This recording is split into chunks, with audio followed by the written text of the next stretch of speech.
kick things Can live. you guys hear me okay? Yeah, we Yeah. can. You can actually hear you Okay. great. Yeah. You sound great, actually. Excellent. Good. All right, in just a few seconds, we're going to go live. So just started the YouTube live stream, so we're waiting for that to start. So how is it in Hawaii? It's 6 in the morning? It is. Oh boy. This is dedication. It is, yeah.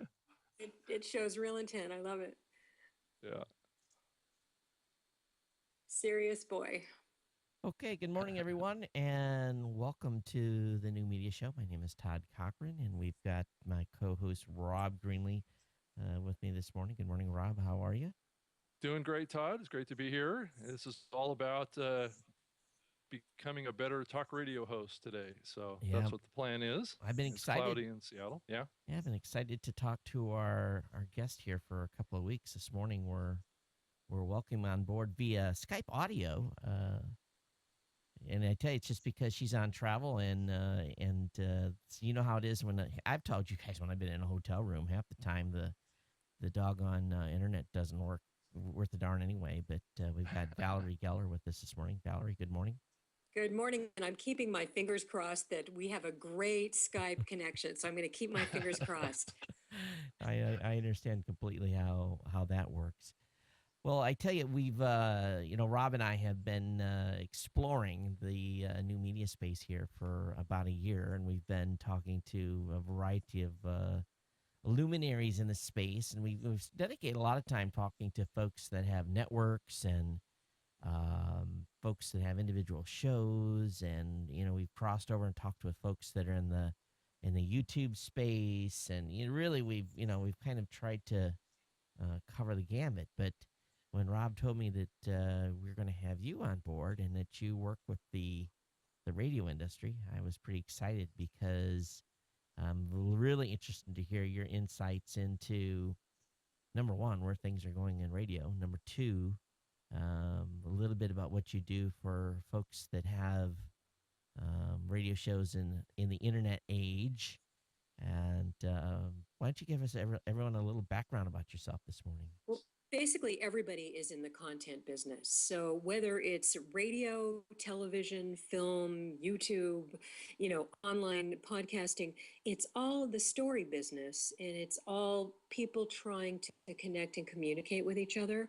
And so basically, I work across all mediums because I work in the story business. My job is to help people and give them the skills to get, keep, and grow and engage audiences. And so, any way that we can help people do that by helping them sculpt and hone and teach them powerful communication techniques, that's really the work I do. So, I've been called a show fixer. My actual title is International Broadcast Consultant, but I do a lot of training. I've written 4 books. The latest one is called Beyond Powerful Radio, A Communicator's Guide to the Internet Age. And that one's really a cookbook. So whether you're doing news or writing or speaking publicly or hosting a podcast or doing a talk show, the methods, the model that I work with will work for you. Briefly, my background. I've got a lot of years in radio and television, and I also consult films, mostly documentaries. But again, it's all about story. I had programmed WABC radio in New York, helped start up a radio station in Los Angeles in the 1980s called KFI. Before that, had worked as a talk host, a producer, a news director, and lots of other jobs in the radio and television business.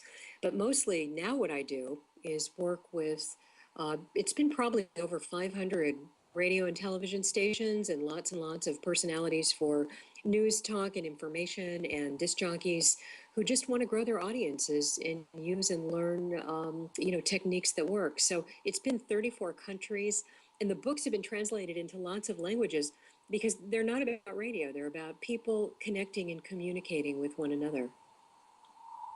So go ahead, Rob. No, that's fine. Go ahead. Yeah, we seem to have an echo. Yeah, that's good old Skype. Can you guys hear me okay? Should we call back? Yeah.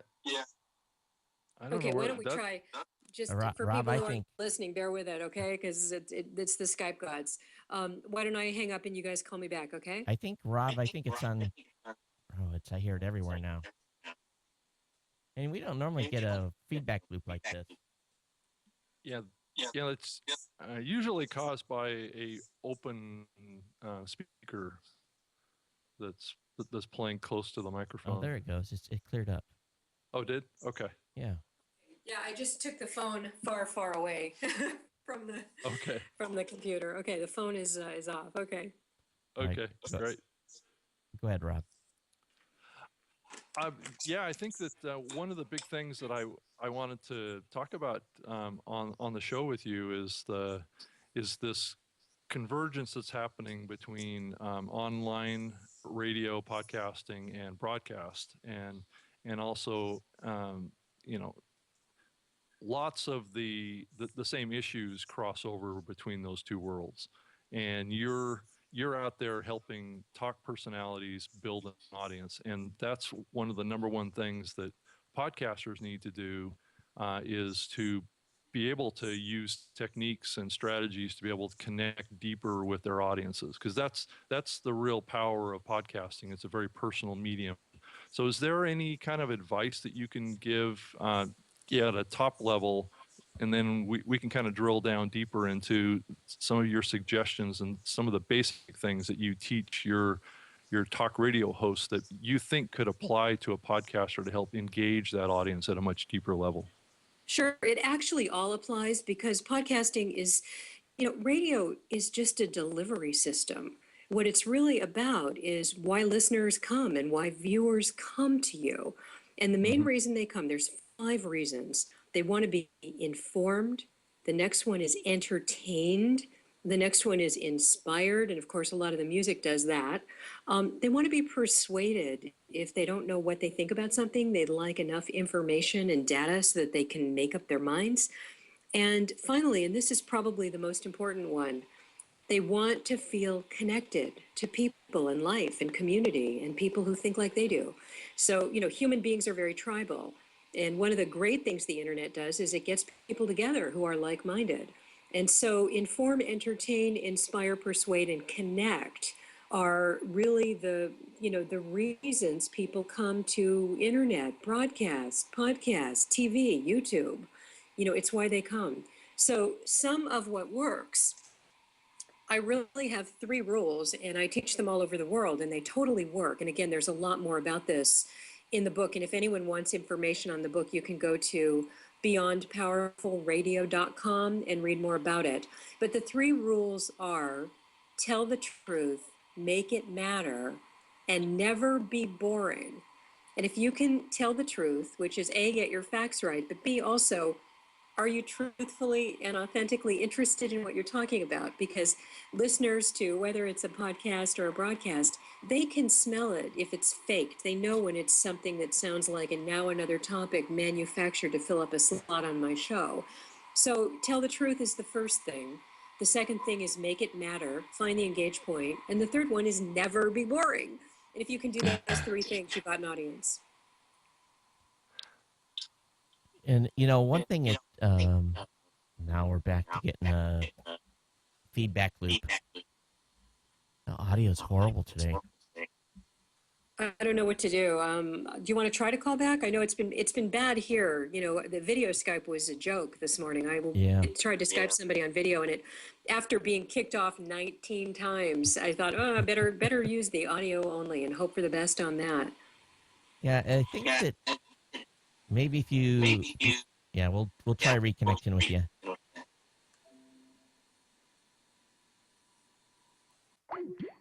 Wow, that's crazy. Yeah. Yeah, it's a speaker that's playing close to a microphone. Yeah, I think that's what it is too. Yeah.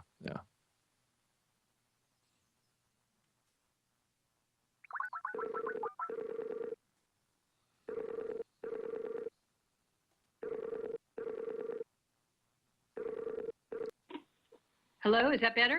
I think what we maybe be hearing too is we might be getting a bit of your speaker that's backfeeding into the microphone. So well, Okay, it's let me good right turn off now. the speaker. Hang on. Yeah, it's good right now. We'll Okay, see. how's that? That seems a little better. But I think the feedback loop's gone now, so we'll see where this leads.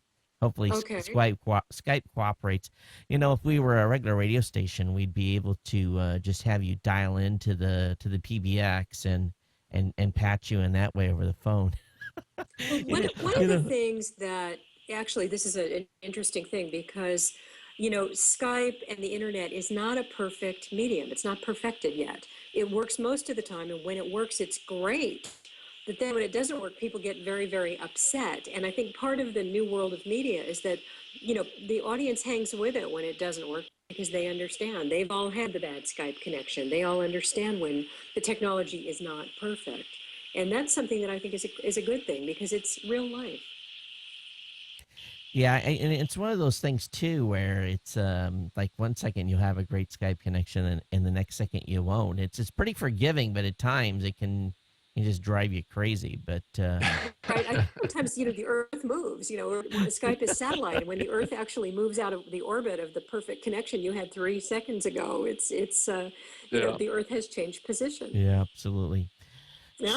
So, what do you think then is the? I know we always laughed when we first started this. Started the podcasting space when it kicked off in its sphere in early 2004 or late 2004, early 2005. That we thought that this media at some point would kind of surpass or maybe even replace radio. But obviously, radio is a very, that was a joke to, for us to even think that in the beginning because, every car, everyone has a radio and not everyone had an internet connection. But we're getting to a point, though, where now if I don't like what I'm listening to locally, I can tune in to something on the internet in another town, city, and whether it be a traditional broadcaster that's putting out a local talk, or it could be some specialized show in a different city. I think we found out that digital's really kind of equaled the playing field, but but it's been hard because there's so many people that are creating content out there today to be able to break out Right. and As Terry Ryder says in the book, it's like crude oil. There's a lot of it out there, but it has to be refined. Now everybody has the equipment. Here's the curse of powerful radio and powerful communicators on podcast. Because everyone can talk, everyone thinks they can do it. that's right. And just like a great athlete or a great actor or a great dancer, the great ones make it look so easy. So somebody hears Howard Stern or Rush Limbaugh, or they hear somebody, Ryan Seacrest, and they think, oh, I could do that. Everybody tells me I've got this great voice, I should go on radio. And the reality is, it's a lot harder to do it and do it well and grow an audience. It takes craft and skill and some training, which is basically why I wrote Beyond Powerful Radio. But it also takes experience, trial and error. And so we actually have traits that we look for in communicators, and I hire communicators all over the world. And you look for original people who have a lot to say, who have opinions about things, who have a sense of humor, because actually humor, making somebody laugh, is the number one way to capture an audience.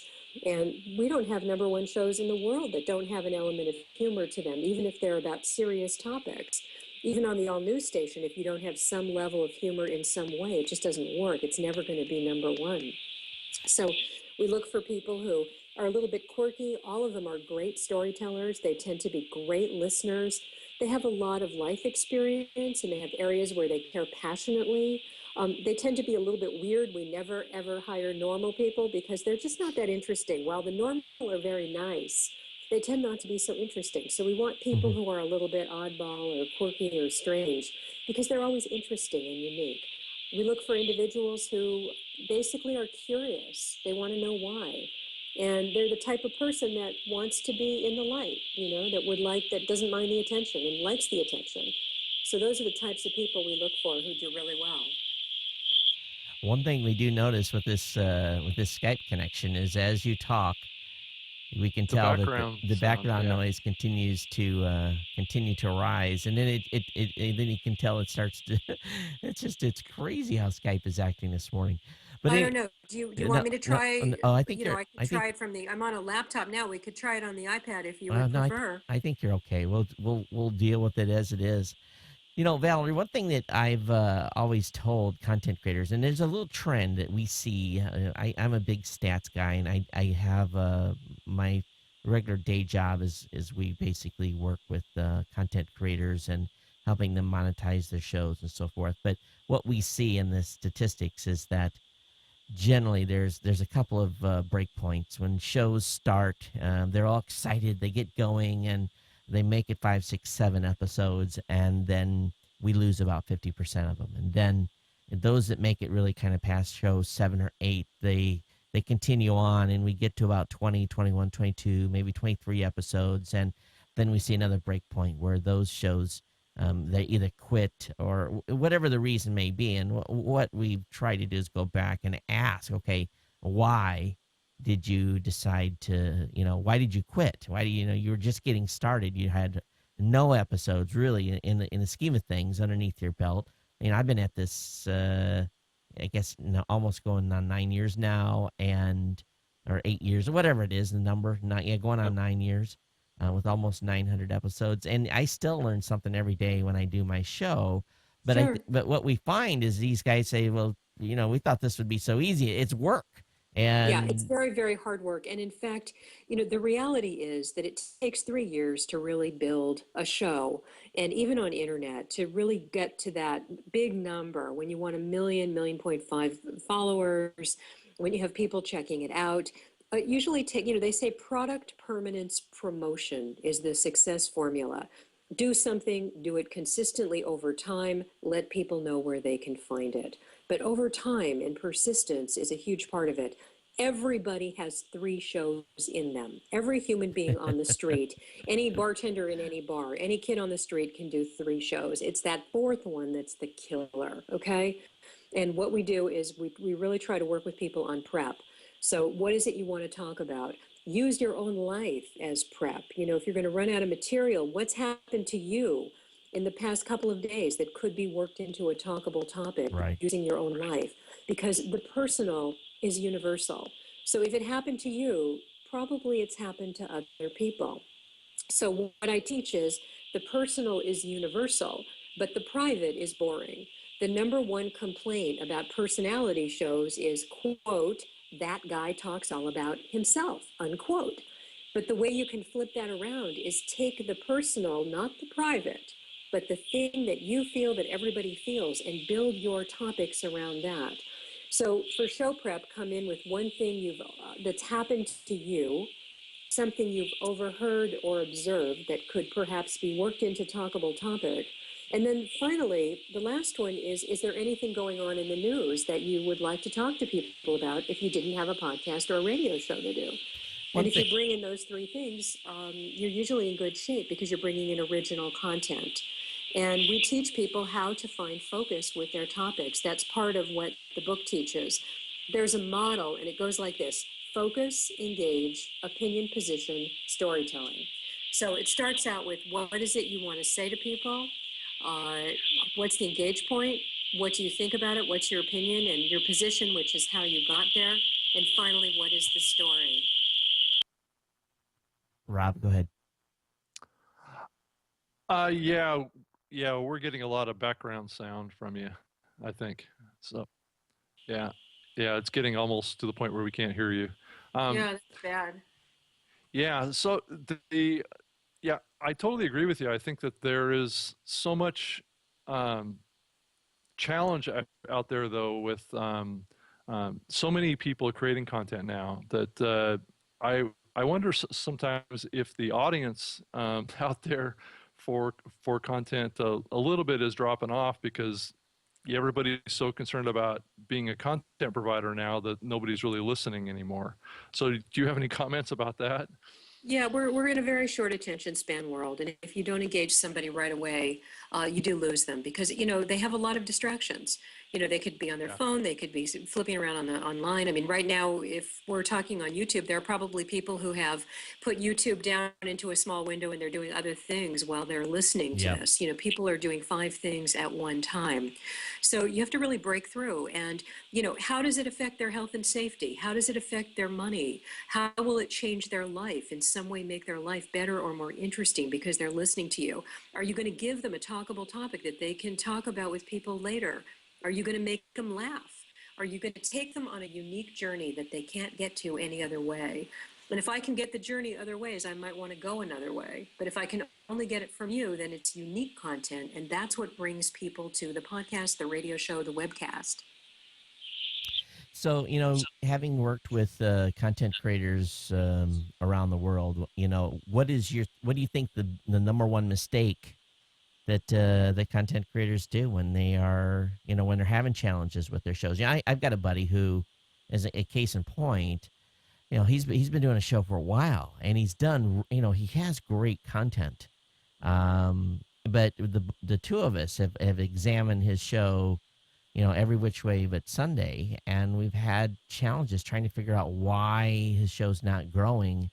And to be honest with you, I've never been able to come up with a solution. Have you worked with clients like that have had that type Yeah. of a situation? Yeah, I definitely work with clients all over the world who want to grow their audiences, and they have great content and they just need to learn engage techniques to grow their audience. I will tell you, if a show is not catching on, it either hasn't been on long enough or consistently where people can find it, or it's boring. Before you open a microphone, you have to answer the question, why should someone listen to this? Or, here's why you need to listen to this. And then whatever you say next should be your opening line. What's your engage point? What's in it for the viewer or the listener? If somebody is going to give you the most precious thing they have on God's green earth, which is their time, what are you doing to make it worthwhile? And that's the essence of powerful communication. There are no boring stories, only boring storytellers. Nothing in this life is boring. If you work with someone, that's why, every writer needs an editor. Most show hosts need a producer or someone they can work with so that they hone it and they find the engage points. And once you find the engage points, you're home. You're home free. And then tell the truth, make it matter, never be boring. Don't go too long with anything. Here's one thing that listeners tell us they hate when it sounds like, and now another topic manufactured to fill up a slot. This week we're going to talk about blah, and they talk about it for a half hour because they feel obligated. Well, the rule is never be boring. So if you're bored and it's boring, drop it and go on with something else. And the beauty of a podcast is that you can end it after 5 minutes or 10 minutes. There's no rule about how long a podcast has to be. So that's one of the great things. The next part about it is, how do I know you from hearing the program? Because if I just want to learn about something, I can read about it or find it elsewhere, but I can't get you elsewhere. So how do I know you from listening to this program? The next part of it is, and this is something very important, even if you're on video, are you speaking visually? Right. Are you painting word pictures? Because that's such an important part of communicating and storytelling. So one of the things that I advise my clients to do who hire me to coach them to become better talk show hosts is talk to a blind man. Pretend you have one listener, one individual listening to you at any given time, and that person can't see. How would you describe things? The next thing is to kill out hello, everybody. Everybody's not listening. People are listening one at a time. So talk to people as individuals. Speak to one person at a time. Use the word you instead of we, me, I, or us. It's so much more powerful. Instead of we have tickets to give away, you can win tickets. Instead of I'm going to interview Rob Greenlee, in just a moment, you are going to meet Rob Greenlee. So if you can flip it around from I to you, we, me, I, us, our, let's, turn that around and turn everything to you, then the listener gets more engaged instantly. And again, there's a lot more in the book at beyondpowerfulradio.com. The last one is to take some risks. Really, what's surprising or what's risky? What's unusual? How am I going to go, oh, wow? What's the oh, wow moment in this podcast or broadcast? And there should be an oh, wow moment. One thing I've always done, and it was from the very beginning, when I approached, the story behind my show is, I was really kind of, I fell into this because I had gotten in a pretty bad accident in early 2004, and I was flying a desk, and the desk that I was flying was working out of a aircraft plant in Waco, Texas, and so when I was in my hotel room, still recovering from my injuries because my employer wanted me to be productive versus doing what I normally would do, I was trying to figure out how.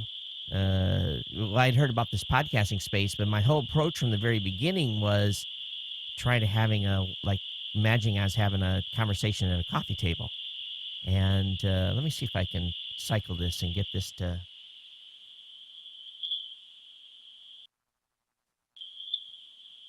So that was kind of my goal from the beginning, was to try to have this, imagine that this was a coffee table type of, or coffee, at the kitchen table type of conversation. But then I did notice when I added the video component about 5 years into the show that I really had to focus. I had to can almost forget that the camera was there and remember that the large majority of the audience was still listening, not seeing. So when I was showing something visual on the screen, I had to remember to tell them what I was showing them. And I still, even today, catch myself.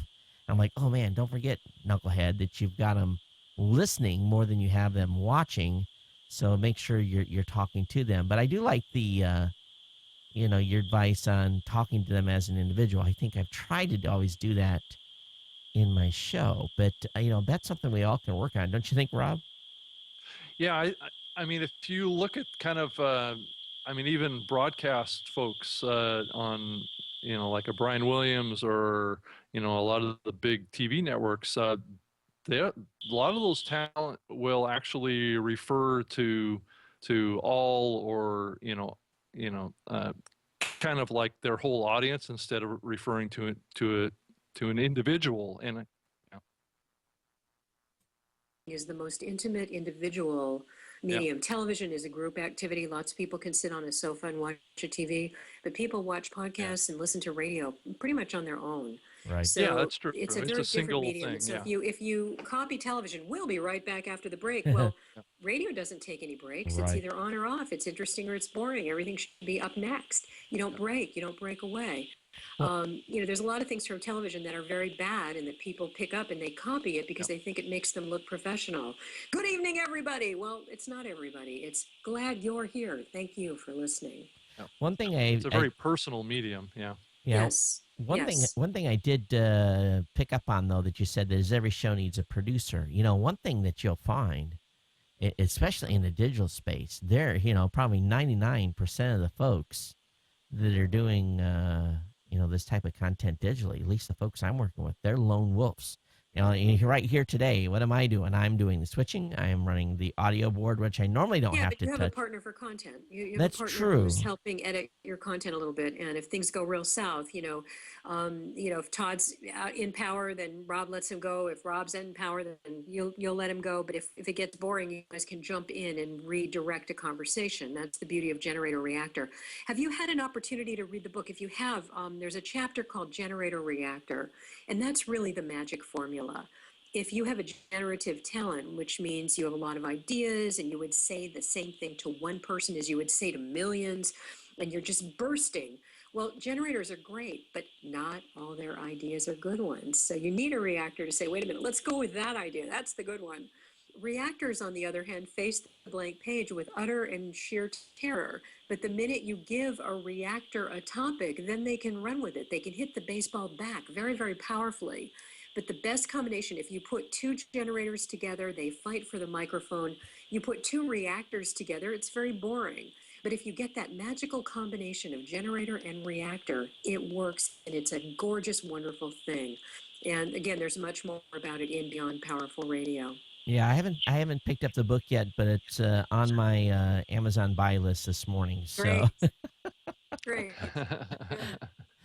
I'll sign it when I meet you. It'd be my pleasure. One of Absolutely. the reasons why I wrote the book was because I train people all over the world, but I'm expensive. And, if you can't afford me, you can buy a paperback book that's like a cookbook. If you wanted to learn how to cook, you'd buy a book. If you wanted to, learn how to do anything, flush out your radiator, you'd look up how to do it online or buy a book. So this is a book that's like a cookbook for anybody who wants to do talk or spoken word programming for broadcast, podcast, internet, radio, television. One of the things I've always told folks when they're thinking about doing a show is not to go into it haphazardly, to try to, if nothing else, come up with a format. If you're going to have, a show, you need to have it laid out in a certain format. Now, Rob and I on this show, our format is kind of like kick it in gear, let's go, and that's what we do. We don't waste a lot of time in the beginning. We spend a little time at the end talking about who's going to be on next week. And we basically, that's kind of the format of this show. Now my regular weekly show that I do solo, I have a very set, basically the audience almost can, if they've listened to 2 3 shows, they know what's coming next in the lineup from a how the show's structured. Do you think that's important? I think content is more important than structure. I think nobody cares about the frame. Frames can make a beautiful picture look better, but structure is frame, and I believe never be boring. So, the essence is tell the truth, make it matter, never be boring. Content or format, it's always content. If you look at people, like Howard Stern used to go 18 minutes without a commercial, and then he'd do 20 minutes of commercials, and he'd keep the audience because his content was good and people wanted to stay. So the essence is what's in this for a listener or a viewer? If you're going to get their attention, what are you giving back? And that's more important than a format. I think it's always good to tell people what they're going to get, kind of like a headline, here, if you listen, here's what you get. So, for example, today, if you'd like to be a more powerful communicator in your podcast or broadcast, here are some techniques. Speak visually, tell the truth, make it matter, never be boring, listen deeply, show your curiosity, say you instead of I. I mean, these are specific things that people are getting from this conversation that they can turn around and use to be better at their podcasts or broadcasts. But anytime you have a guest on, it's not just I'm talking to this person, it's why. And a lot of times people in the news business are taught who, what, where, why, when, and how. And they start with who instead of what. And it's much more effective. Instead of saying, according to a press release from the Museum of Modern Art, the Picasso is only going to be here till the 14th, it's much more powerful to say, if you haven't seen the Picasso, you only have until Wednesday the 14th, and then it's leaving. That's according to a press release from the Museum of Modern Art.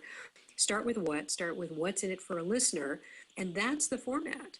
So, and never go too long with anything. And the more visual you can be, the better.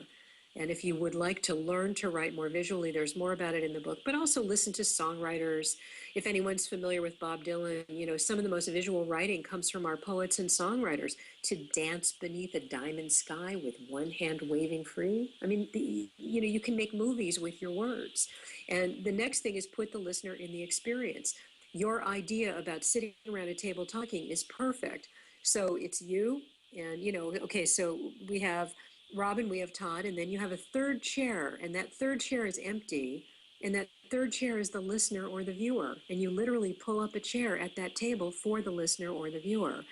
Now, you had talked before about what to put on your podcast or what to put on your broadcast, and the reality is, on radio, we have to broadcast to as large an audience as possible.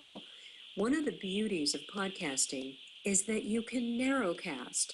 So if you have an overweight aging cat, you can find an audience for a half-hour podcast about how to take care of that animal with Right. like-minded people.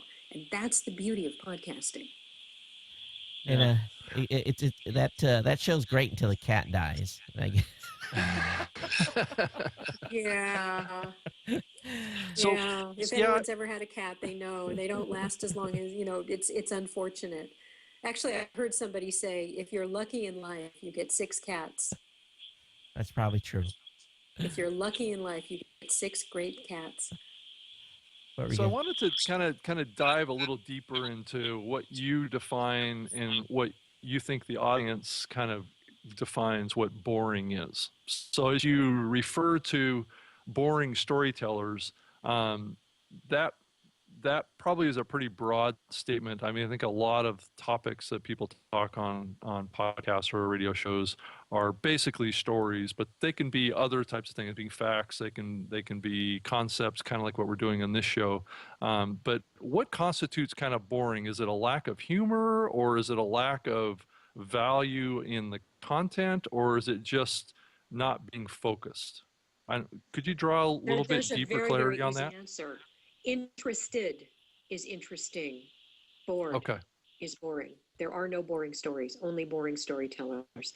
If you are bored, it is boring. Anytime the stuff inside your head gets more interesting than what's coming out of the speaker, you have lost the audience. When you zone out, if you're doing your podcast or broadcast and having an out of body experience, guess what? The audience is gone. You've lost them. So again, it becomes never let yourself get bored. Yeah. Think about when you were in school. There might have been a teacher you had where you weren't that interested in the class or the course material, but the teacher was so great, he or she got you to care about that subject. Yeah. And conversely, you might have taken a topic that you loved, but the teacher was so boring and bad that it made you not want to learn about the topic.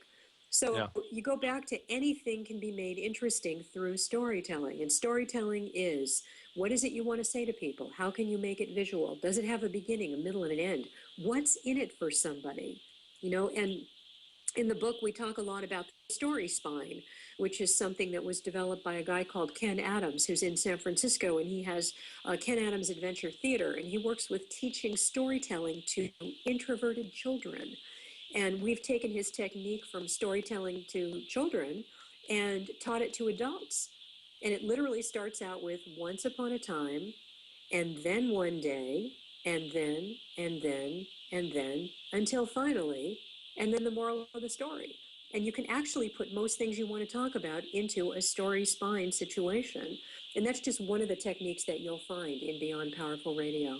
One thing that I do is I find that I when I do my show prep, I kind of have an idea of the flow that I'm going to have because I do basically a tech news show that's going over stuff that's going on in tech, and I find myself, mid show, I'll maybe hit the tab on what the next topic is, and I'll dump it. I mean, just almost like this doesn't fit here. I know this is going to suck, and I've almost developed like this sixth sense of this just needs to go away. Let's not even go there, and then I'll just move on to the next topic. Now, sometimes though, I'll get myself dug into something, and maybe that sixth sense should have kicked in, and it hadn't, and I'll kind of unload it. I'm like, I'm bored with this. I'm sure you guys are. Let's move on. And I'll kind of do one of those types of things, and try to prevent myself from getting into that situation. But is that do you see a lot of radio people having that same type of do they develop that sixth sense of this is okay? Let's not cover this. Let's throw this one in the trash. I think that you have to have a sense of, are you interested? Would you talk about this off air as easily as on air, or did you manufacture this for your podcast? If this is a topic you'd never talk about in any other context, except that you have a show to do, I would say when in doubt, leave it out. Right. Go in with a stack of stuff and prepare, do a lot of extra things. Always ask, how does this affect the listener or the user or the customer's health, heart, money, or is it transformational?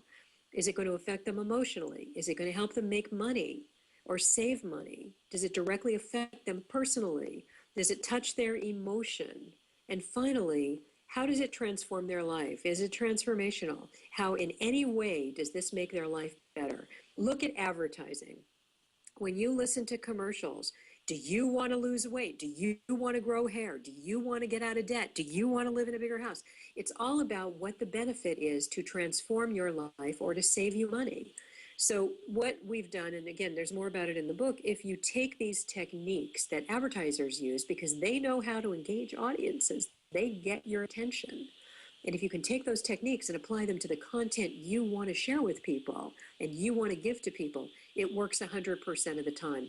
It is better to err on the side of brevity rather than go too long with anything. Go shorter rather than longer. You can always go back and revisit something, or you can put up text about what it is you're talking about. But the three rules about any kind of powerful communication are: tell the truth, make it matter, never be boring. The number one way you know it's boring is if it feels long. If the time, when something's in power, when it's really in power, 5 minutes can feel like one. When it's out of power, 1 minute feels like five. So it's not the amount of time you do something, it's is it in power? Think about this. If you go to dinner with someone that you absolutely love being with and 5 hours flies by and you look at your phone or your watch and you go, oh my, what happened to the time? But if you're with somebody that you don't really like and you don't connect with and you're bored with, half hour can feel like 5 hours. It's laborious and you can't wait to get out of there. And the same is true when you're doing a broadcast or a podcast. Hey, one thing I want to mention today is I'm going to go ahead and spring for one listener of the show to get Valerie's book, and if you, we'll give it to you in Kindle format. So if you are if you're listening and you think that this book is going to change your show, send an email to Todd at newmediashow.com, and we'll make sure that we'll put everyone that sends an email into a stack, and then we'll give one away on the show next Saturday. So we'll announce Cool. that. That's very nice. Thank you. And Yeah. again, if they go to beyondpowerfulradio.com, you can read, if you scroll down on the website, you can actually see like the table of contents. And if someone wants to, I tweet a lot of this stuff out too. So the Twitter is at VGeller, Geller.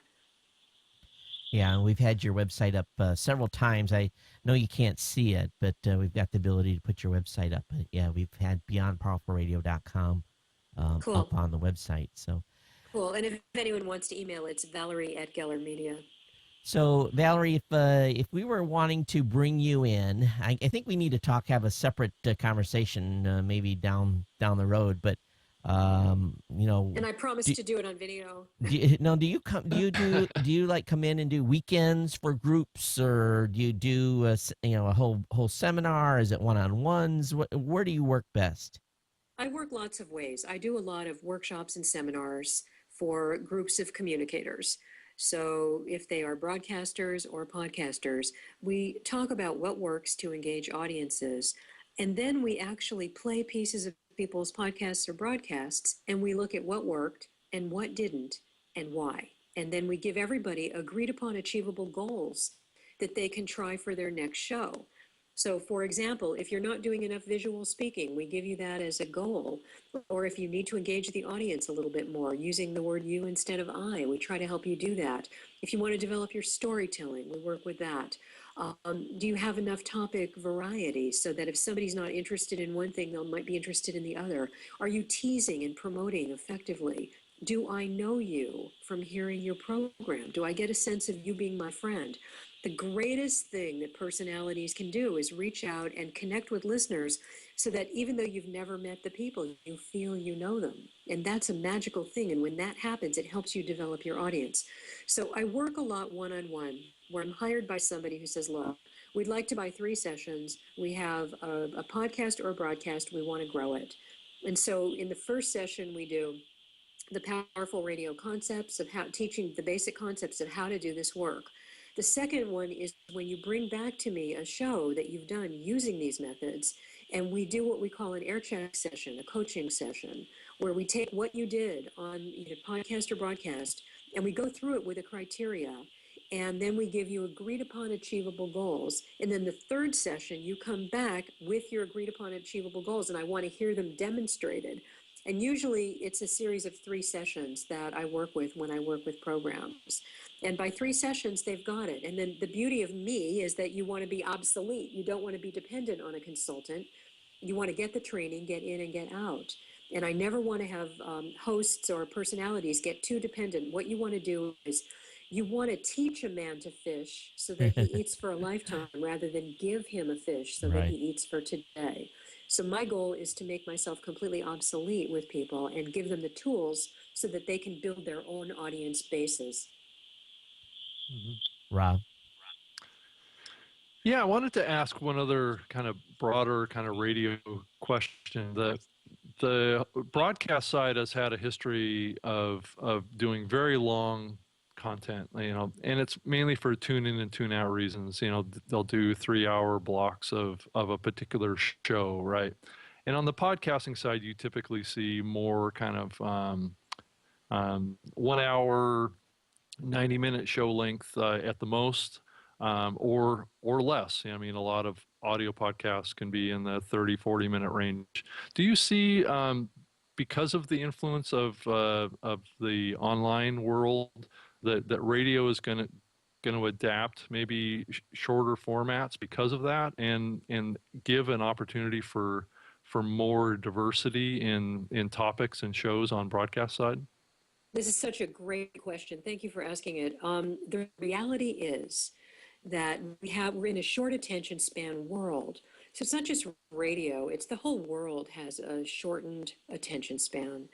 And Hmm. so we need to break through quickly. And the faster you can get to your points in and out, the better. And then also offer people a chance to find more if they want it. So if they want to link to something they can read deeply or link to sources that they can learn more, that's a very, very good way to do it. What I think is that the TED Talks have nailed it. And we always say the internet is the new overnight shift at radio. I mean, that's where we're finding all of our new personalities, are people who are online and developing their work on podcasts. I personally have hired probably 15 or 20 different podcasters to do radio shows because that's where the talent is coming from. It's emerging. People Hmm. go on podcasts, they start to develop a following, and pretty soon we take notice. If you have 750,000 or 1.2 million followers, I'm going to pay attention and maybe give you a radio show off that because I think you can develop an audience. You've learned the basic craft. TED Talks are 18 minutes. I think that's a great amount of time to get one or two or three ideas out to people. And then if they want more, they can learn more about it. I think that's a perfect amount of time. But again, is it interesting? It's not how long something it's is it in power? Because somebody will watch a 3 hour Star Wars movie and it'll feel like 5 minutes because they're so engaged and enchanted and enraptured with the content. They're lost in the story. And if you can lose your audience in your story, they'll stay as long as you want to go, as long as it's relevant. Before anything goes on, ask, is it relevant? Does it matter? Do you care? And finally, how are you going to make the audience care? One thing that you mentioned having audiences of 750,000 or a million listeners. I track a huge number of shows, and I mean, we in the tens of thousands of shows we track from a statistic standpoint, and we track even major media stuff. We work with major media companies. They are very, I mean, maybe on one hand, I can say that there are shows that are doing a million or 750,000 listeners. There's not very many shows that are doing those types of numbers. That we track a lot of the content creators, and even shows that are in the top 10 on iTunes. A majority of those are not doing those types of numbers. So I think what Usually it's with a build. Usually the ones that get really big numbers have had a 3 year build somewhere. So the 3 year build has either been on radio or on TV or online with 3 year build. yeah. Sure. Ryan and Mike, Adam Carolla, pretty much all of the But BBC even on but even early Adam shows. Carolla's show, his digital side doesn't do a million listeners. So um I guess to me, I think when we look at shows and success, when I look at digital shows from podcast side, there are, when you're getting into the 100,000 or 125,000 listeners per episode, that's a 1% show in this space Those from are what. 100,000 are great numbers, but you can build it. I work globally, Uh-huh. so I see what happens. BBC on-air personalities who drop off BBC and then they do an online-only show, and they've got a million, 2 million Yeah. followers. I mean, people do. It can be done. It just takes time. You have to be consistent. You really can't have one bad show. You know, That's and the problem. and another thing too is, do you see that the folks that are building these big audiences, are they largely coming from radio into the digital space? Because I don't see very many digital folks getting. There's a few. Don't get me wrong. There's a few, but largely the biggest success are those folks that are coming with those pre-built audiences from TV or from radio or from, that's what I'm seeing at least on my I side. think real success is multimedia. I mean, when you look at somebody like, I don't know, on public radio, take the car show guys. Yeah. They built a huge web presence and they had a radio presence. And I think sometimes, Yep. if you have more than one medium working with you, if you write articles and you have other, you're an expert once a week on television, you're like a Jim Cramer with the Mad Money, if you have Yep. some other thing that can bring in and drive audience to your website, Yeah. and then consequently audience to your podcast, that's great.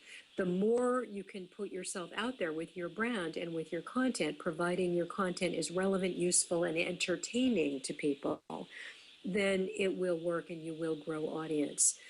If you have 100, 125,000 targeted listeners to your podcast, and it's a specific niche audience, most sponsors and advertisers get very, very interested in that because you can target people in a specific way. So they're Right. very interested and you can actually make money. And then it just becomes, what defines success for you? Right. How much money do you need to make? How many listeners do you want? And what is it? What is your goal? What do you want out of the podcast? I worked with a doctor who his whole idea with his podcast was that he didn't want to have to explain the same thing over and over to every new patient when he did an intake, because every single patient had the same exact questions. And his idea was if he did it as a broadcast, he could answer all their questions medically. And then when they came to see him, they could just ask specific questions to their particular health issue, as opposed to having make him go through the whole spiel that he says a million times Yeah. a day. So he made a podcast and it was very, very effective for his patients. And now when the patients come in, they're primed. They have basic information. They know what he can do for them. And now they just want to ask the specific thing. So it's actually helped his business. We helped another guy who owned a chain of dry cleaners. And what he wanted to do was explain to his customer base why environmentally friendly, non-toxic dry cleaning chemicals that he was going to be using from now on that really won't hurt the environment and won't hurt the ozone layer, why you will be paying $1 more for every shirt, and every single piece of clothing is going to cost you between 50 cents and $1 more, because it's very expensive to put in this new machine that uses the non-toxic chemicals. And so he wanted to explain this to his customers and his audience. And so he hired me to help him do a podcast. He was not a broadcaster. He was just a guy who had something to say. Right. And we taught him the techniques. So we can teach you to become a communicator. We can't teach you your message, and we can't teach you talent. That's like blue eyes. You're born Yeah. with that. But what we can do is teach you the craft of how to communicate more powerfully. And that is teachable. And we've always found that the niche content, and specifically even on the medical side, because it's doctors talking to doctors or practitioners talking to basically in that medical side, the advertisers absolutely go ape crazy on that, and then they'll pay extremely high premiums to get access to those audiences because they are very niche. So even though the audience may be, you think about the neurosurgeon community, it's not a large community of neurosurgeons, but if you have the premier neurosurgeon in the world talking to the other neurosurgeons in the world, you can imagine the value that an advertiser would want to have to be, Okay, so let's take neurosurgery. Let's take a guy, let's say out of UCLA, Dr. Keith Black, who is one of the top neurosurgeons in the world, and he works at UCLA. He wrote a book telling his story. Right.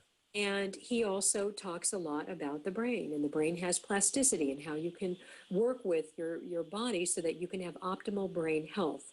So that here you have a specific guy who is one of the top neurosurgeons in the world, and people have, he has a waiting list of years for people who are trying to get in to see him. And yet he's also put out information that's easily accessible to a mass audience or the general public. And the thing about it is, even doctors talking to doctors, it needs to be interesting, and you have to storytell.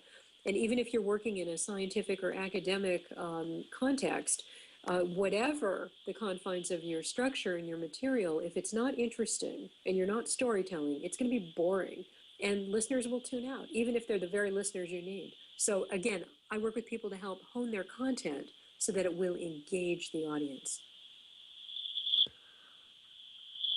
Todd, it seems like what I'm hearing here is that the radio side of the content creation business has a lot of advantages. It has a lot of talent that is skilled at doing these things, right? That builds audiences, and it really is kind of reaffirming to me that the strength of this content is going to come out of their radio side. That they have the audience to lose at this point. They have a lot of the talent, um, and podcasting is now being looked at talent as a emerges in all kinds of places. Talent can come from podcasts or broadcasts. Talent can come from television. Talent can come from callers to talk shows. I mean, we find talent everywhere. Talent is rare. Real talent, people who can really engage, deeply entertain, inform, inspire, persuade, and connect audiences. Those people are rare, and that's why it's so hard to find. But the way they get their craft is by doing it. And podcasting is a great way to work it out and to learn and to try. And when you start working with the powerful radio or powerful communicator techniques, you will grow audiences. I've never seen it not work.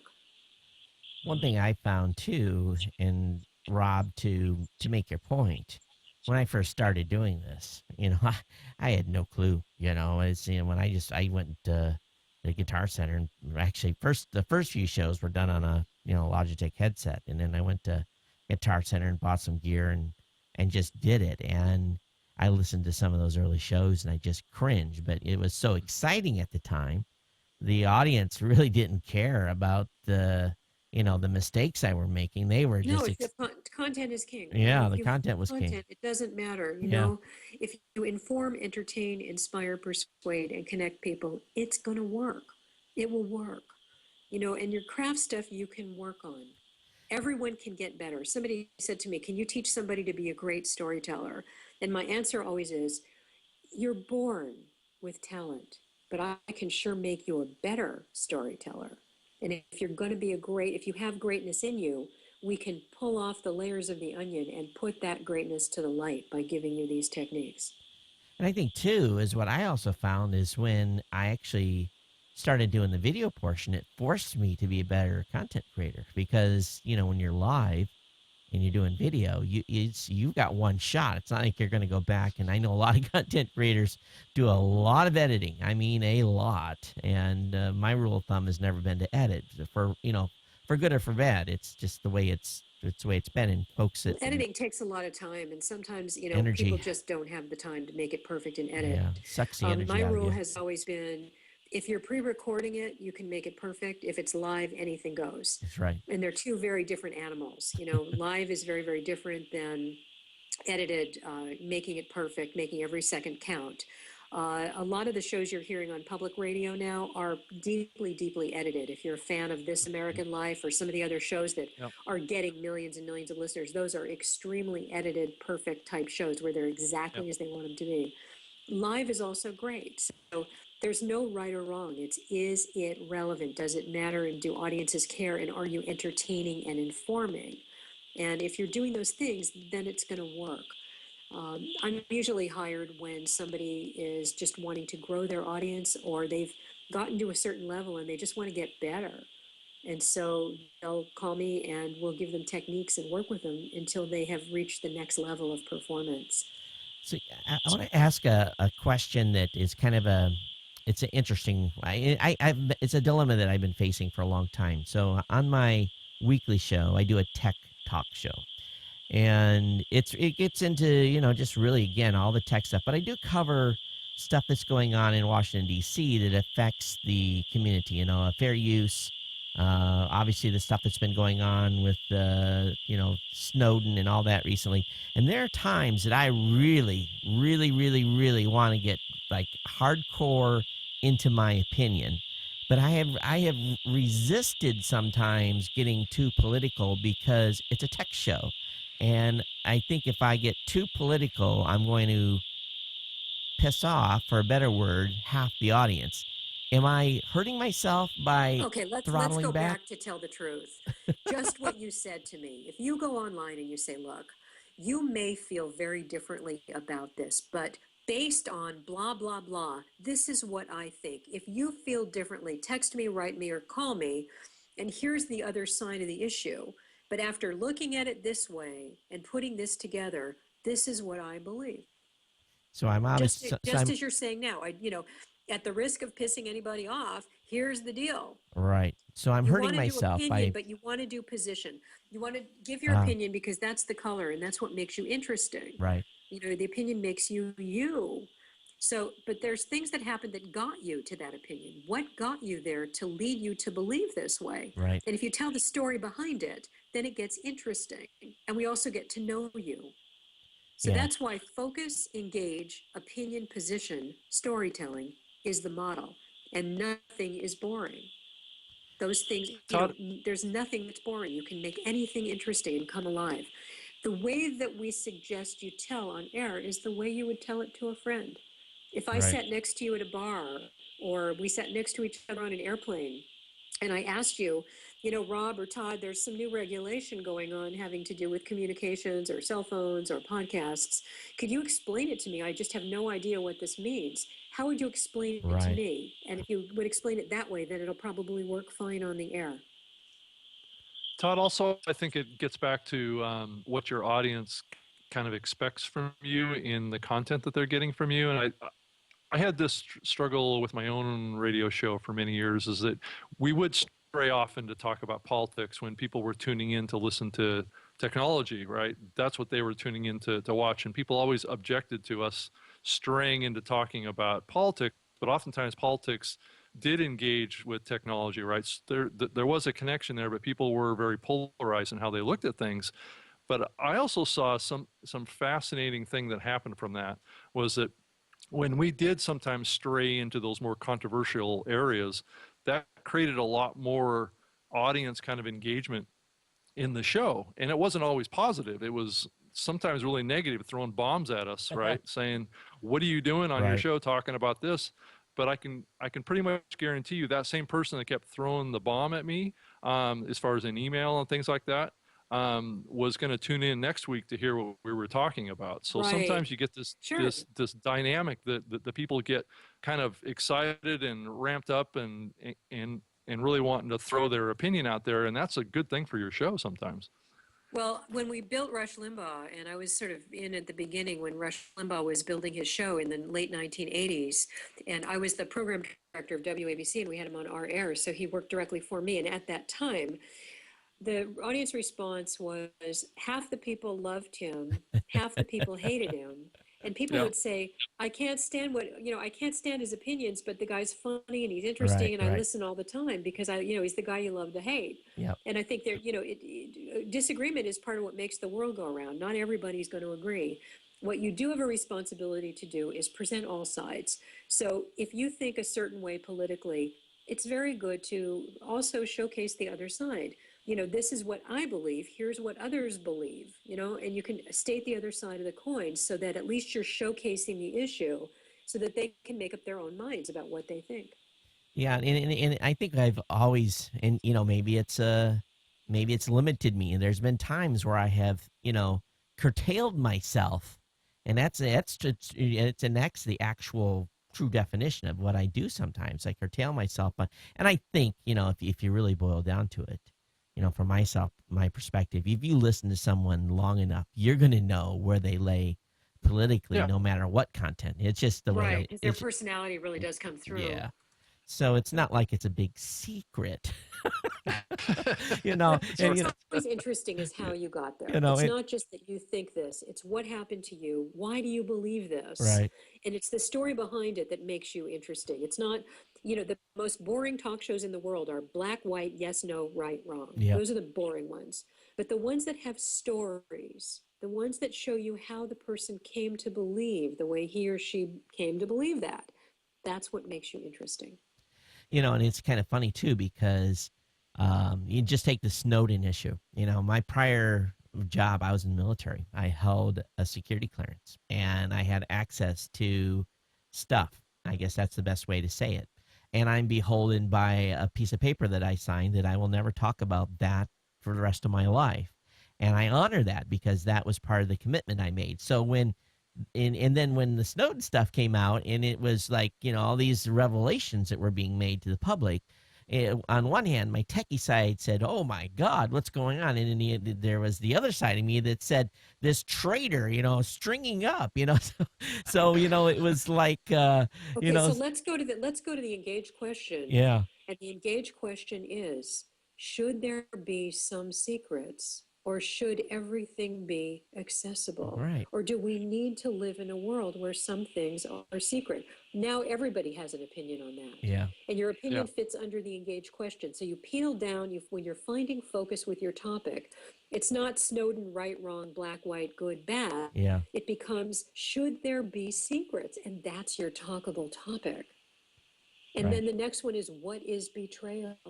And that's a talkable topic. So now everybody's got an opinion. And whether they call you or text you or write to you and engage, or whether they just talk back to their computer or their radio, it doesn't matter, because now you've engaged the audience in something broader that affects them. There is a Chinese proverb. It goes like this: tell me, I may forget. Show me, I may remember. But if you involve me, I will understand. And on broadcasts and podcasts, we do a lot of telling, Yep. sometimes showing. But when you involve and engage your audience, they will understand. I tell my media buyers, they're always looking to buy the biggest shows. Who's your biggest shows? Give me your top 10. And I'm like, quit focusing on the top 10 big shows, because I have smaller shows that have very niche content that are very engaged that you want in this buy. Oh, we only want the big shows. And I tell you, Yeah. that is the biggest thing. It makes me pull my hair out from a business side, is basically trying to get these media buyers to understand that big isn't always better. Big is good. Don't get me wrong. Numbers count. We fully understand that. But Numbers count, but also so do numbers of impressions. If you're going to buy a new car, it's going to be many, many impressions right, before you're going to buy a Ford or a Tesla. You have to have many impressions of it, and you also have to be in the need in the market for a car.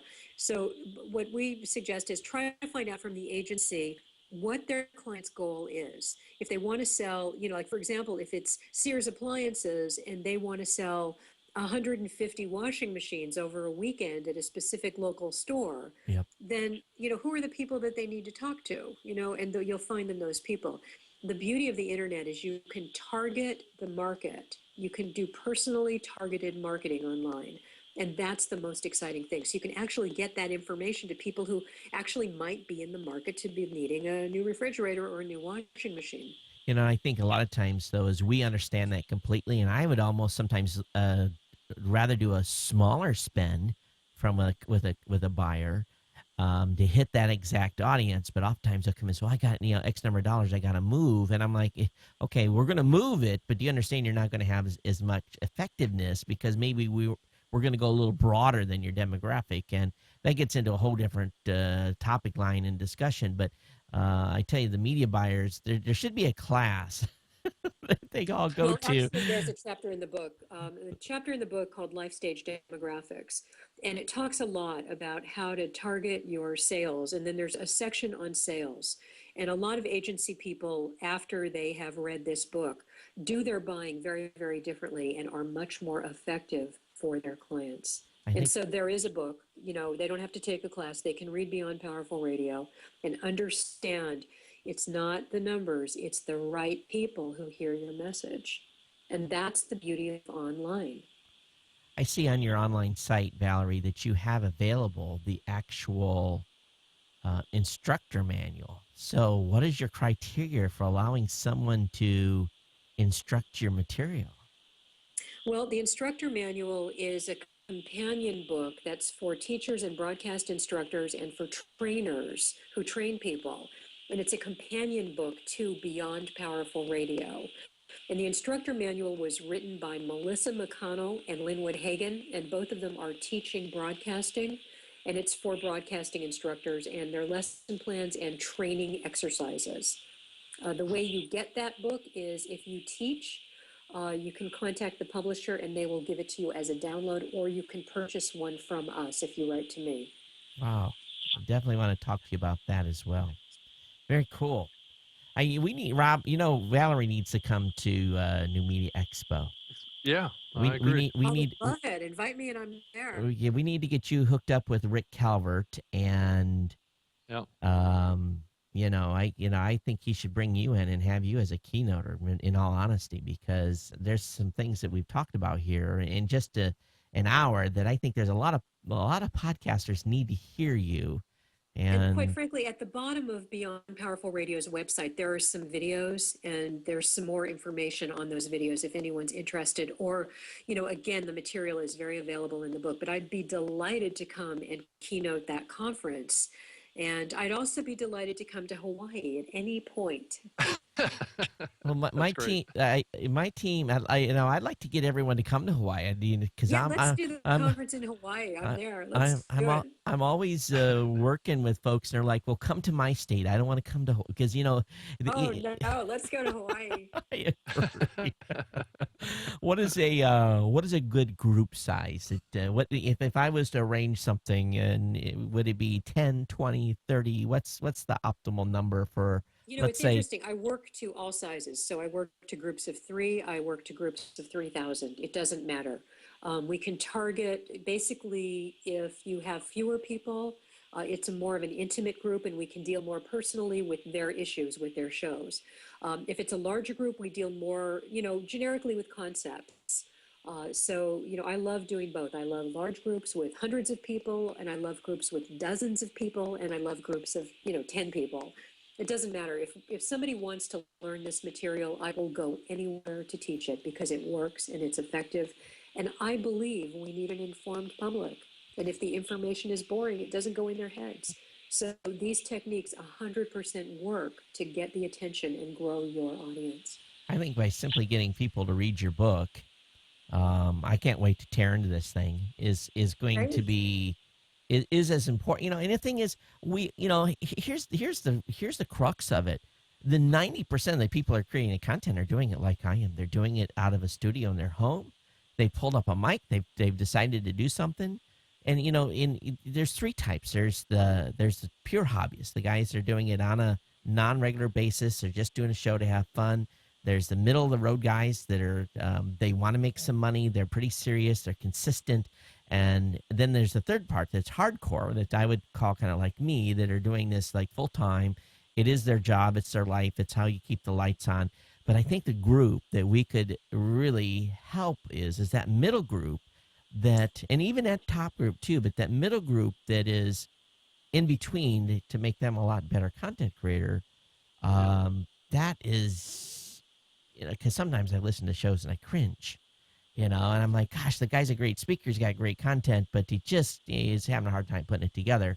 Um, Okay, so this Yeah. goes back to the Yeah. great ones make it look easy and everyone thinks they can do it. And yeah. look, if you don't know how to ski, you can put on skis and get yourself down the mountain. But if you take one or two or three lessons, suddenly it's so much easier. And that's what I'm about. You can figure out this stuff on your own, but if you can just, because I work with so many on-air personalities and these methods have been proven to work, you can, with one or two or three lessons or sitting through a seminar, you can walk away with real tools that will help your show be better tomorrow. Yeah. Yeah, Todd, and I think that the whole podcasting space needs that. I mean, one of the big criticisms that the industry's had for the last few years is that the quality of content isn't up to snuff, right? It's the amateur hour is what was termed by Steve Jobs, right? And Well, if we can what Steve was up really the saying, game I on think, was it that, was just boring. Steve that's was good. saying when he's talked about amateur hour, he was meaning it was boring. And the kiss of Yeah. death is if it's boring. So my goal is to make sure nothing ever is boring and to give you the techniques so that nothing ever has to be. And I hate to do this, but I actually have a meeting that I've got to run Oh, no to, but worries. I would like to really say thank you guys for giving me the opportunity to share some of the ideas. And again, there's more in Beyond Powerful Radio. And I hope, if you would love to connect and communicate further, my email is valerie@gellermedia.com, and I'm on Twitter @vgeller. And let's stay in touch. And if you would be interested in having me come speak to your group, it would be my pleasure to do so. Thanks, Valerie, so much for being All with right. Okay, you us guys, today. thank you so much. Thank you, Valerie. Yep. Take care. All the You best. too. Yep. Oh, you Bye. too. All right, Todd. Oh, that was painful at the beginning with the audio. Yeah, that's true. That's true. I'm Yeah. thinking to myself, I got to edit this one. I got to figure out. I don't think some of that is non-recoverable, but it's. Yeah. Whew. Yeah. Yeah. Yeah. So much for live stream podcasting and Yeah, stuff, right? It, yeah, it doesn't always work the way we all want it to. yeah. But And she had so much good information too. I was just like, damn it. yeah. She and the thing is, she tells a lot of stuff that we know, but we just don't. It's almost like you almost have to read the training manual every once in a Yeah. while again. Well, it's also, lots of this stuff are things that most podcasters and most just normal people don't really think about. I mean, they're not, most people go through life just communicating, right? Just normally what comes naturally to them, and they just don't think about these principles. And it's a skill. It's a craft. It's an art. I mean, it's all those things that a person has to learn. I think a lot of podcasters have the ability to do these things. They just oftentimes they just don't know what they don't even know, Right. and that was a big reason why I wanted to bring her on, was to kind of open that door a little bit and say, these broadcasters, these big media broadcasters have been doing techniques like this, and not all of those guys even get it right either, but they've been doing things that have been building large audiences. I mean, you see radio today, it's still, they still have the audience, really, even much more so than the online side still. And it's their game to lose at this point. They have people that have the talent to build audiences, to maintain people's attention for 3-hour blocks of time. I mean, that's the amazing part of what they've done. All we need to do is everyday online content providers is learn from that, but don't just do it verbatim, because I think a lot of what broadcast radio isn't applicable to podcasting, but certain pieces of it are. Yeah, I would definitely agree. Yeah.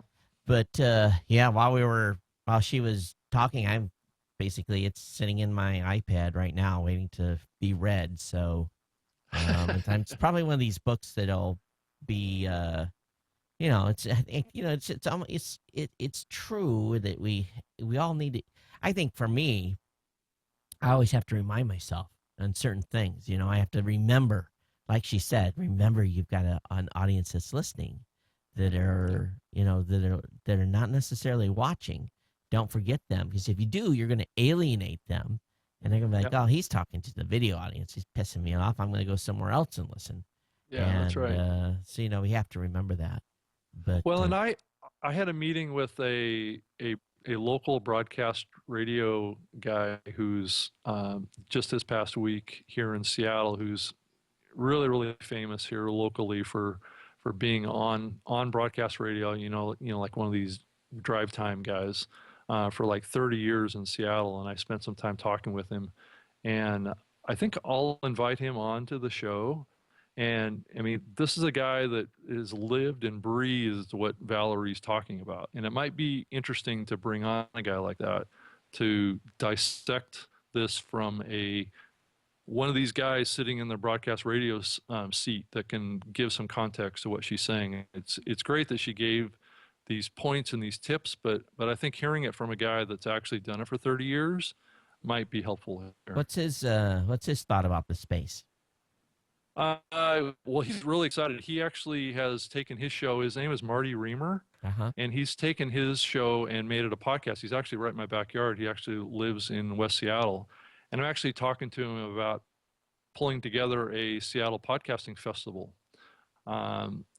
He has a background in creating like comedy events and things like that. So I was talking to him about trying to pull together a Seattle podcasting, event, a live event here in Seattle, and am getting the guys from Cairo Radio kind of excited about it, and so I was talking to him about it, and we talked a lot about radio and what's happening in that, and he's on board 100% with the with the podcasting stuff. I mean, he does for about a year or so, he started out doing a daily show. And his topic, what's really interesting is his topic is Seattle. So he's still doing his drive time show, but then he pulled back on it and went to weekly. But he's still doing kind of like a Seattle themed topic show, like what concerts are in town, what's going on in the community, what's happening. So he's trying to build his show locally as a podcast. And I think it's really, really fascinating that he feels strongly about doing that. So I mean, he would be a perfect guy to have on the show, because he does all those techniques that Valerie talked about, and has like a co-host, that, he's the generator and his co-hosts are kind of like the responder, right? Right. So he has all that stuff going on, and I think he can really explain it really in a real world way, that I think would be great. And I think too is from a local standpoint, there's not a lot of podcasters that are doing local. Majority of them. I thought it was fascinating that he's doing that. Yeah, that's in that perspective, it's because very, very rarely see and that market's big enough it can handle a local. Honolulu could handle a local. Any major metropolitan could. Yeah.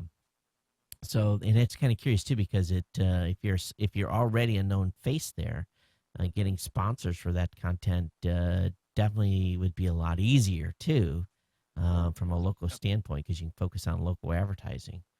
Yeah, and he's doing live video streaming just like we are here. So he's doing a lot of the same things we are.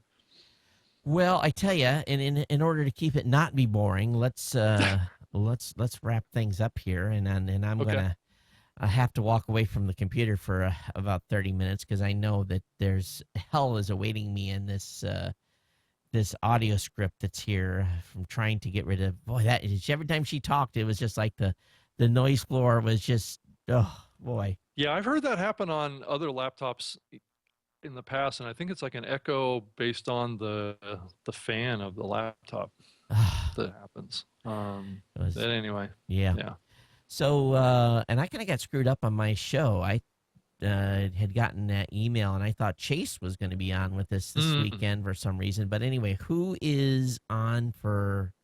Let's see if I was trying to find your email here. Who was on for next week? We've got Norm Pettitz, yeah, CEO of Courtside Media, Launchpad Media, and Podcast One. Yeah, actually, so he's the original founder and creator of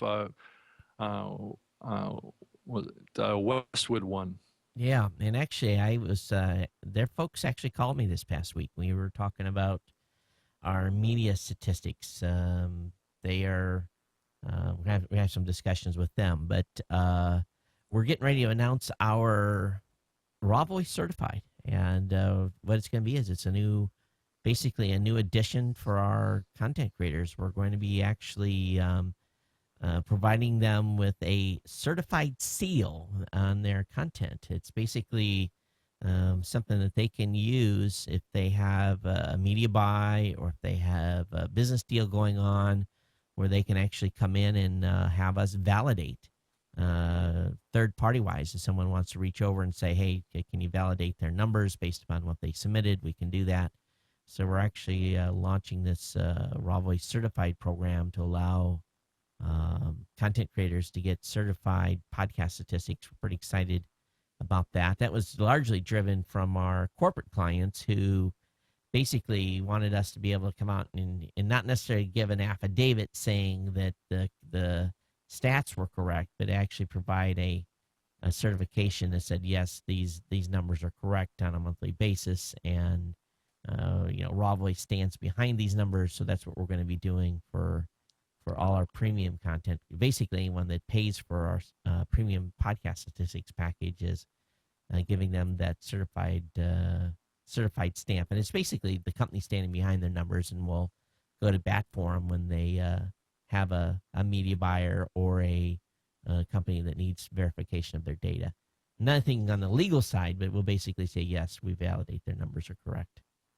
So how does that gonna work from a certification standpoint across the industry? Is it just is it the principles behind it are that gonna so is that gonna be put out there Well, for we other people to understand? we've already listed our basic. We've laid out we've got a page that already discusses kind of our basic processing process of the data, Mm-hmm. and based on our 8 years of reputation of basically doing this. So number Yep. one, it's reputation based. Number two, we kind of talk about the process, and then the companies that are using the product will be basically largely the endorsers, that are basically, Okay. they're not necessarily endorsing it, but we're going to say this company, this company, this company, this podcaster, this, and using that as the, these are the companies that are using the product and they stand behind it and vetted it. That will be another point of it. Now, is it in an internal? Did we develop the program? Absolutely, but no one else has got any type of a certification program, and being that we are a third party, and we have really and obviously someone will say, well, how are you going to certify your own shows? Well, it's not our shows; it's just people that are our customers, and this is a Yeah. service we provide. So is the basis of the certification, is it based on what was kind of pulled together by the Download Association back years ago, or is it stuff that you guys have tweaked over the years? And tweaking takes happens on a weekly basis. We have to I gotcha. watch the data Yeah. and look. We saw something. We saw a show just a couple days ago that had a spike. They did over 1 million downloads in a week, and it basically they were a pretty well known show, but all of a sudden they had 1 million downloads. We're like, what Mm. happened? And we went back and pulled the data and understand why it happened, and actually legitimize the spike based upon a couple of real world events that happened with that Mm. podcast. And so it was, one of those things that it tripped our trigger. We have some set things that will Yep. tell us when we've seen I guess for a better word, an anomaly, a fluctuation in the data, and so Angela, I feel sorry for Angela sometimes because he has to go find the needle in the haystack. And then he says to me, "You need to reach out to the show, ask them what they did on this day and what happened." And I emailed the show, and they're like, "Oh, we were mentioned on this show and this show and this show." I was like, "Oh, yeah, I can understand why you got 1 million downloads that day." Yeah, and we didn't really talk about the 1 million or 1 billion subscription mark hit by iTunes on the show either too No, much. no. What's your thought on that? I mean, Well, is that a significant number, or do well, you yeah, think? let's think about it for a second. And if we just use 8 years, let me get my calculator out here. So one, two, three. Whoops, whoops, whoops, whoops, whoops, whoops. And let's look at this. 1, 2, 3. 1, 2, 3. 1, 2, 3. Am I right here? I'm at. Well, that's what over 100 million subscriptions Yeah. a year, right? Yeah.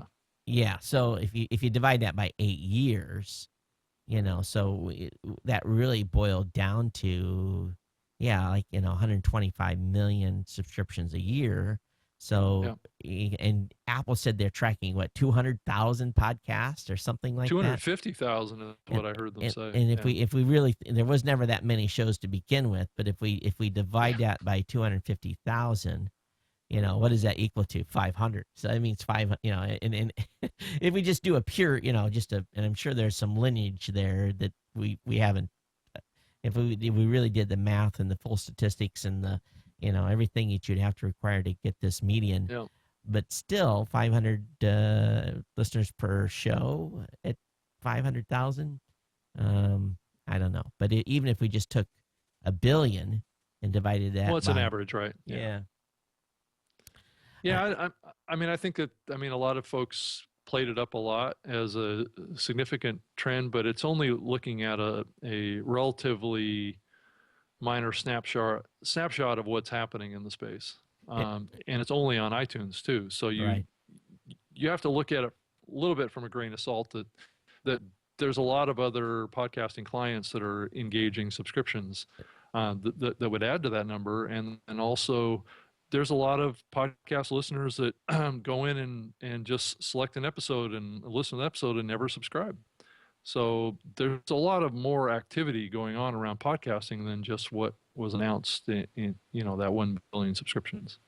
Yeah, and also too, it'd been nice to have some context on Yeah.